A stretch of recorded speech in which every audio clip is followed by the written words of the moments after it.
no capítulo 11, no verso 6, tem outro ponto importantíssimo para sairmos da tempestade. Nós precisamos ter fé. Hebreus 11, no verso 6. Ora, sem fé é impossível fazer o quê?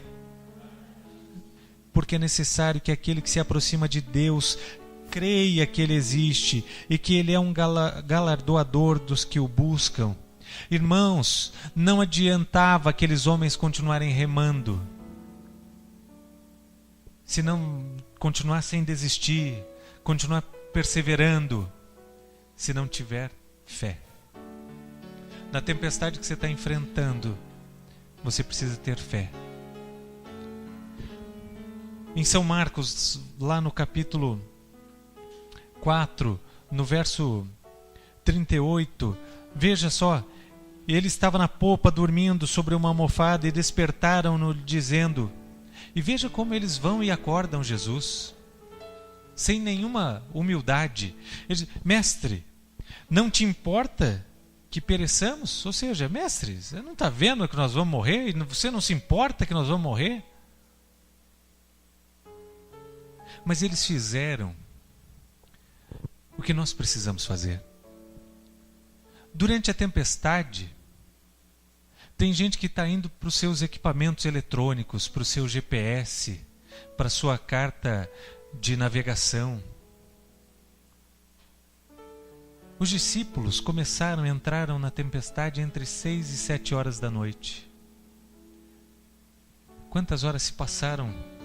Até a quarta vigília da noite, até por volta de meia-noite, que foi quando eles foram até Jesus, para clamar a Jesus, que pudesse socorrê-los naquela noite, naquela tempestade. E eu imagino que a maneira que eles perguntam para Jesus, não te importa que pereçamos? É mais ou menos como se assim, Jesus, passamos todo esse tempo remando, e o Senhor aí dormindo, vendo possivelmente todo o nosso sofrimento, tudo aquilo que nós estávamos passando, e o Senhor não fez nada.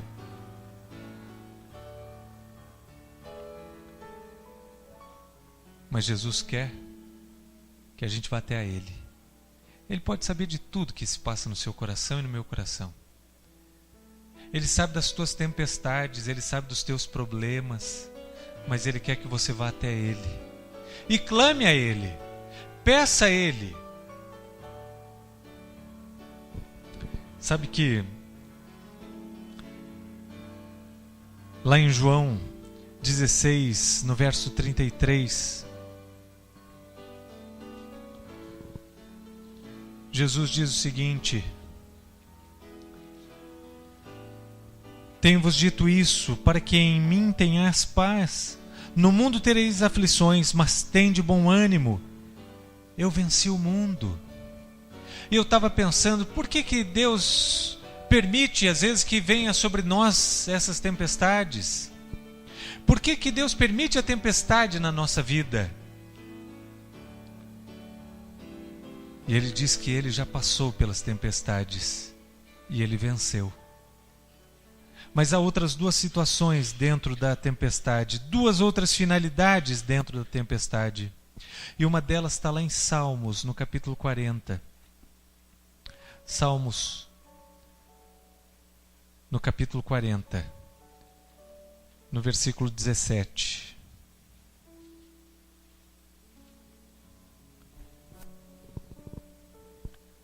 Diz o seguinte: eu sou pobre e necessitado, mas o Senhor faz o quê?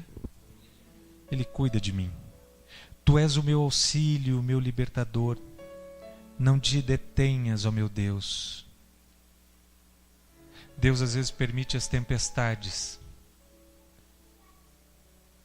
para que Ele mostre o nosso limite, para que Ele mostre que nós precisamos ser cada dia mais dependentes dEle,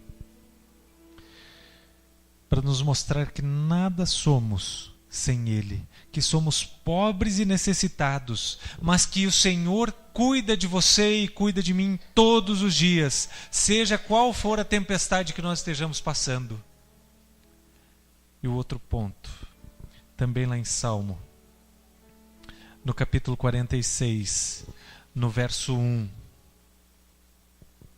diz o seguinte: Deus é o nosso refúgio e fortaleza, socorro bem presente na angústia.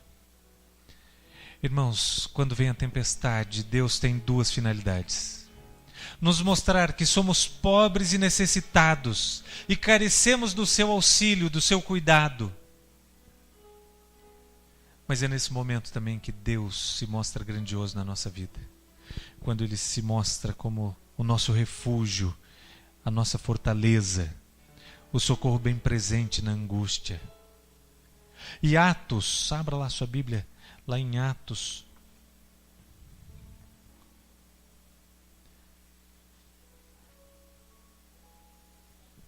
Atos, no capítulo 4, no versículo 12, diz... Atos 4, verso 12 diz: Em nenhum outro há salvação, porque também debaixo do céu nenhum outro nome há, dado entre os homens, pelo qual devamos ser salvos. É na tempestade que Deus se mostra, às vezes de forma mais eficaz na nossa vida. Às vezes na tempestade a gente pode sentir segurança. Há uma ilustração que conta que numa exposição pediram que as pessoas levassem os seus quadros, e o quadro que mais mostrasse um momento de paz seria o quadro vencedor.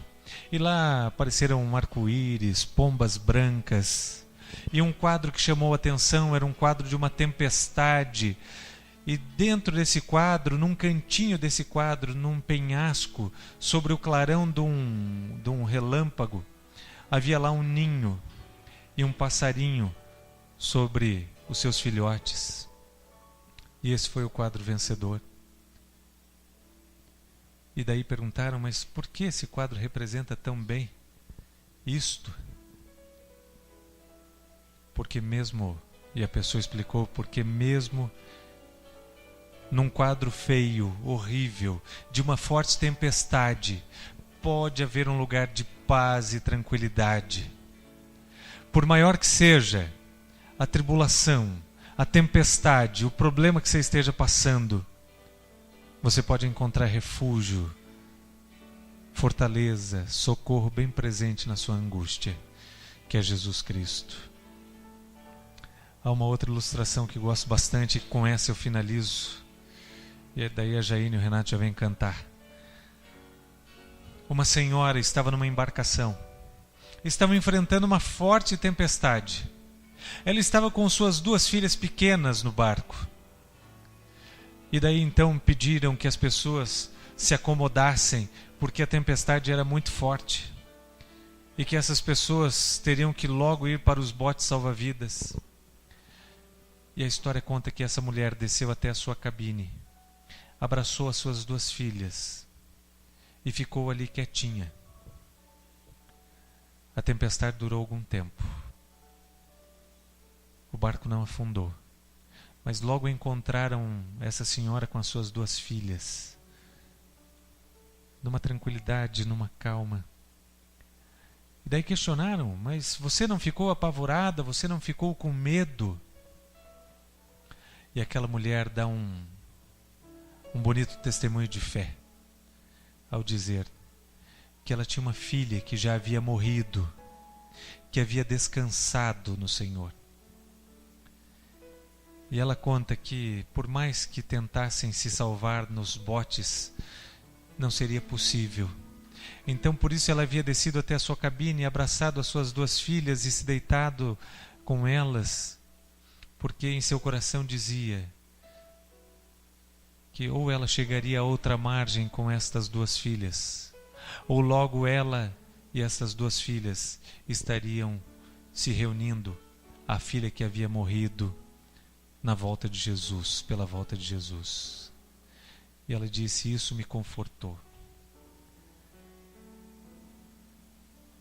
Tempestade pode ser passageira, mas depende de cada um de nós, de buscarmos o nosso Deus, de entregarmos a nossa vida a Ele e deixarmos que Ele guie o nosso barco, Mas para isso nós precisamos ir até Ele.